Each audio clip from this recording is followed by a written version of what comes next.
Chegou ao Congresso Nacional na noite de ontem a medida provisória para buscar outras formas de arrecadação do governo federal. Só que uma dessas propostas deve impactar uma das linhas de financiamento mais utilizadas pelos produtores rurais. A medida provisória é mais um desafio para o governo com a articulação de líderes do Congresso. Para diminuir os impactos do IOF, a MP traz o fim da isenção de imposto de renda sobre as letras de crédito do agronegócio e imobiliário, além de debêntures, com taxação de 5% para novas aplicações.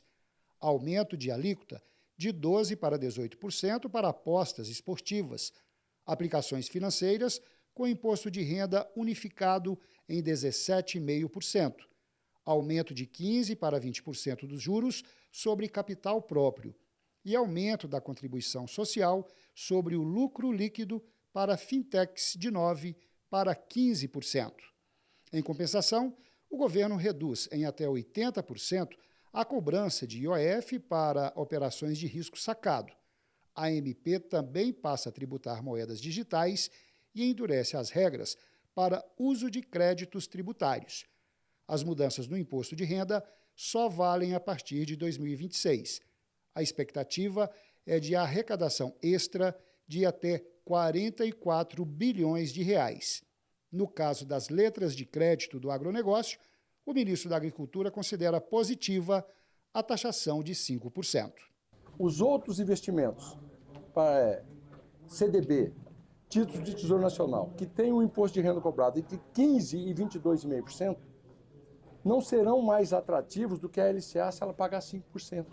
E os 5% de tributação numa taxa de 14,75% dá 0,72% ao ano de impacto, que certamente não será todo transferido ao produtor. Para este analista, a medida não vai alcançar o efeito esperado. Taxar a LCA é uma situação em que você tira de um bolso e coloca em outro bolso. Então você consome o orçamento das operações de crédito rural, do subsídio que se tem que dar para a operação de crédito rural, e você volta esse dinheiro para o caixa do Tesouro. Já para este advogado tributarista, a medida trará impactos negativos ao setor do agronegócio. Se o governo tinha o objetivo de melhorar as contas públicas com essa medida, a alternativa que ele escolheu é, no mínimo, questionável, porque o impacto no setor do agronegócio, que é um dos principais carros-chefes da economia do país, é um impacto ainda muito difícil de medir, mas com certeza vai ser negativo. Com taxa zero, as LCAs vêm se destacando nos financiamentos agrícolas. Vamos lembrar que até abril desse ano, praticamente 43% do financiamento de safra tinha sido ou foi em LCA. Nós estamos falando algo em torno de 450 bilhões de reais. Carlos Fávaro disse que o Plano Safra terá valor expressivo e, com os juros altos, afirmou que tem conversado com o presidente do Banco Central. 2 anos atrás achávamos impossível lançar linhas de crédito de investimentos dolarizadas, que hoje fornece recursos aos produtores da ordem de 8,5% ao ano, com a Selic de 15%, é quase a metade da taxa de juros, e ele não corre risco da variação cambial. É falar um pouco sobre seguro rural, que a gente precisa modernizar. O seguro rural no Brasil não é eficiente. Para este analista, é necessária uma articulação com o BC. Eu acho que o Banco Central tem condições de articular e ajudar o governo nesse sentido, de encontrar caminhos e formas que nós podemos estar trazendo a motivação ou, pelo menos, o aperfeiçoamento do que está se pretendendo.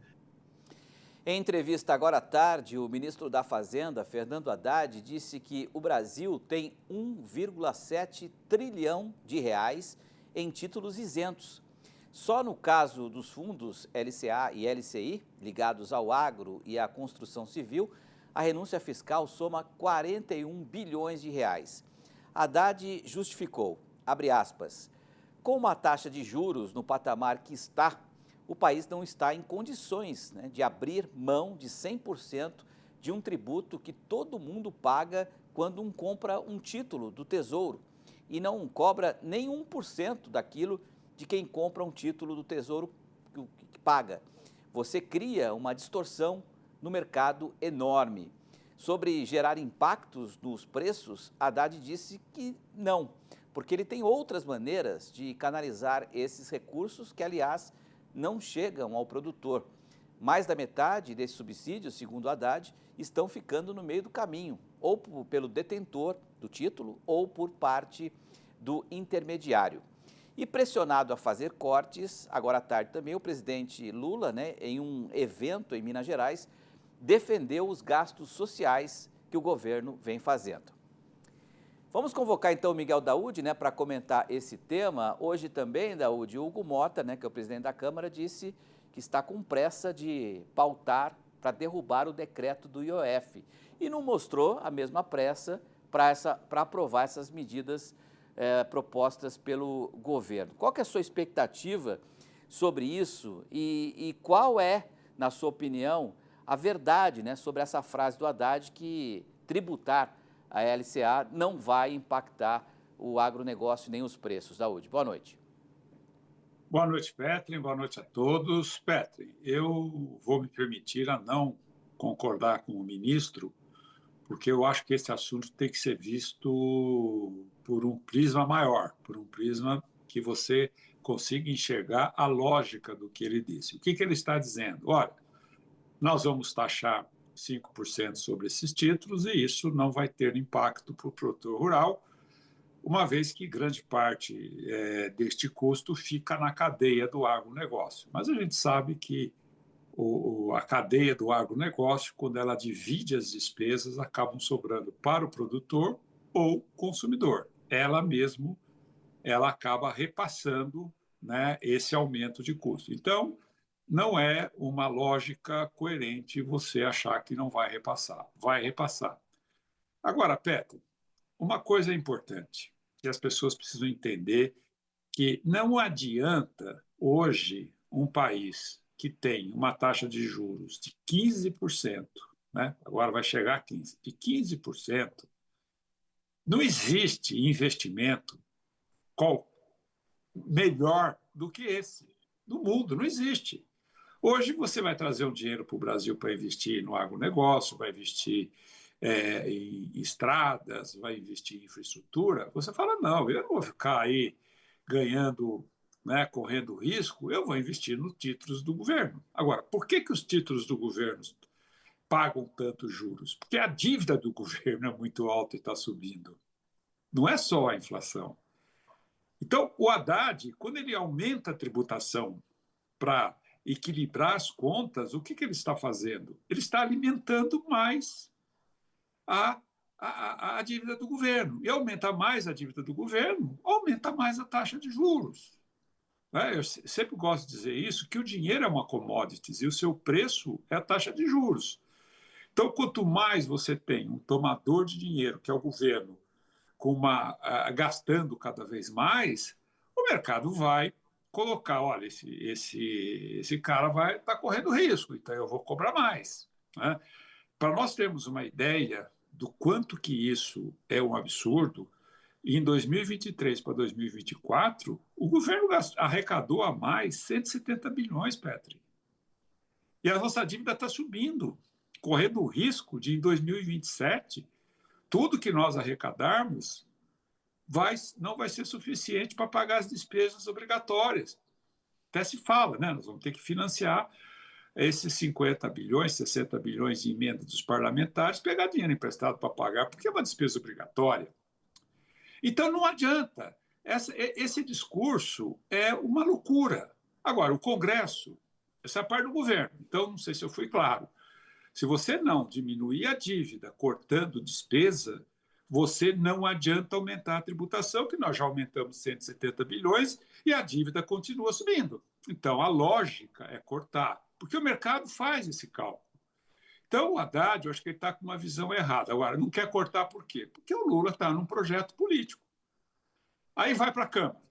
A Câmara também não quer cortar despesa, Petri. Ela não quer cortar. Não, eu não aprovo. Mas qual é a proposta, então?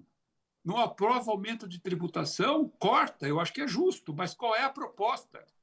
O que nós não podemos é ficar com essa trajetória da dívida subindo, sem uma expectativa de ser resolvido, porque o Executivo não quer economizar, o Legislativo ele não quer mostrar que ele vai cortar, e aí fica esse marasmo que acaba prejudicando o Brasil. Eu só vou terminar o meu comentário com uma historinha, né, que é é uma fábula de um escritor francês que viveu no século XVII, Jean de La Fontaine. Ele dizia o seguinte, que tinha lá uma reunião, né?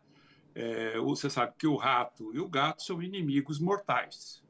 Dos ratos querendo colocar um sininho, um guizo no pescoço do gato, para que eles ouvissem quando o gato estivesse chegando. Aí fizeram lá uma reunião, né, e decidiram, então nós vamos colocar um guizo no pescoço do gato. Aí um dos mais experientes, ratos mais experientes, mas quem é que vai colocar o guizo no pescoço do gato? Né? E essa fábula, Ulisses Guimarães, quando ele estava ali decidindo a Constituição cidadã que nós temos hoje, ele sempre dizia isso, quando tinha aquelas propostas absurdas que alguém tinha que mostrar que ia ser ruim, ele perguntava para os parlamentares, mas quem é que vai colocar o guizo no pescoço do gato? E nós estamos vivendo isso hoje. O governo não quer colocar o guizo no pescoço do gato e o Congresso não quer colocar o guizo no pescoço do gato. Então, o que acontece? Tem que cortar a despesa. Né? Perfeito. E a despesa tem que alguém cortar. E ninguém quer cortar, então a gente fica nesse marasmo. Agora, finalizando mesmo, agora de verdade, né? Porque senão a nossa amiga... Já estourou o horário, né? Já estourou o tempo. Ela é o seguinte, aumentar a tributação das LCAs, sim, prejudica o financiamento do agronegócio e pode, sim, ter impacto na inflação. O que nós temos que buscar é um modelo diferente, temos que discutir um modelo diferente, tem várias propostas. Agora, infelizmente, também, né, os setores do agro não discutem uma forma alternativa, porque o governo não tem mais como cortar. O governo é isso aí. O Congresso não quer cortar, o governo não quer cortar, um quer aumentar, o outro não quer que aumenta, e o Brasil vai indo cada vez mais próximo do precipício. Sabe o que nós precisamos ter? Coragem, gente. Coragem.